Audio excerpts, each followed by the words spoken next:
До начала учебного года осталось совсем чуть-чуть.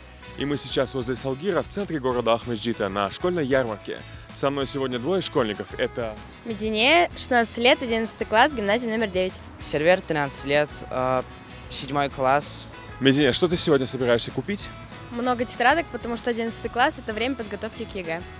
И Сервер? Хочу купить ручки, карандаши и тетрадку на много листов, так как в 6 классе не было справочника, хочу его завести. Вы готовы? Да. Поехали!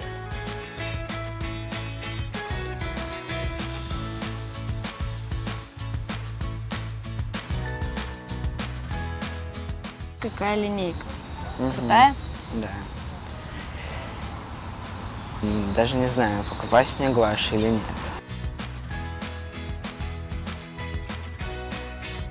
Пока Медине и Сервер выбирают тетради, мы поговорили с продавцами о ценах и товарах. В этом году школьная ярмарка, как обычно, прошла достаточно многолюдно. Сейчас вот последняя неделя осталась, еще гораздо больше стало людей, поэтому ждем всех на ярмарку. Цены по сравнению с прошлым годом практически не поменялось. Есть некоторые позиции, которые, да, подорожали немного, но в основном, конечно, прошлогоднее осталось. Самые основные товары, ручки, тетради, они остались по той же цене, как и в прошлом году. Для того, чтобы собрать ребенка в школу, не считая одежды, только канцтовары, все зависит от классов, в которые идет ребенок. Ну вот первый класс – это самый базовый, основной, где-то 4-5 тысяч это выйдет для того, чтобы собрать полностью, абсолютно все принадлежности для первого класса. Чем старше школьник, тем будет дешевле, проще. 1 сентября – это не только день знаний, но и повод красиво одеться.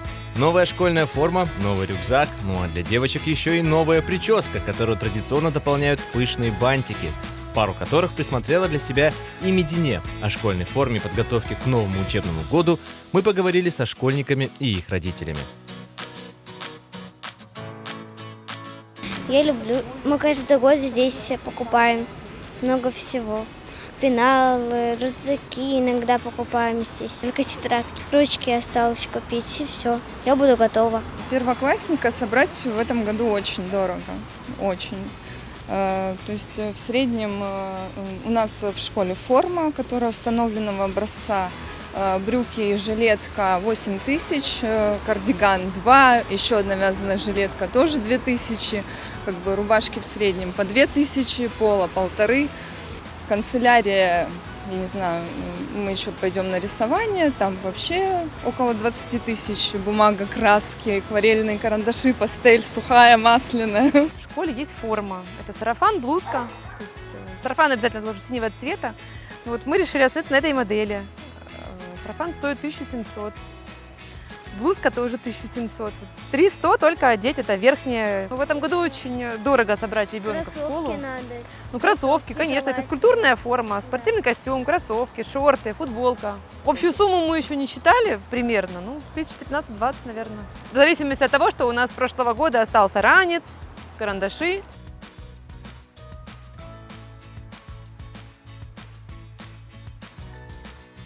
Сервер, какие тебе больше ручки нравятся, гелевые или шариковые?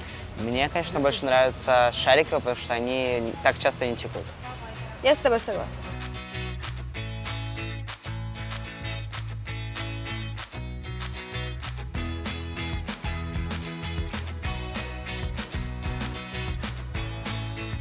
Ну что, мы закончили. Медине, расскажи, что ты накупила сегодня? Я купила тетради, штрих и ручку с крутящимся авокадо. И, конечно же, бантики.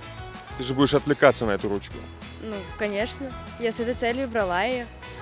Понятно. Сервер, а ты? Я купил себе тетрадку, потому что, как говорил раньше, я в прошлом году не вел и хочу начать вести ее. И я накупил много ручек, потому что без ручек я не могу. Во сколько тебя обошлись тетради, Медине? Тетради каждая стоила по 60 рублей. А как вообще цены? Ну, хорошо, я советую сюда приходить. Саунгс. Ждем вас на школьной ярмарке.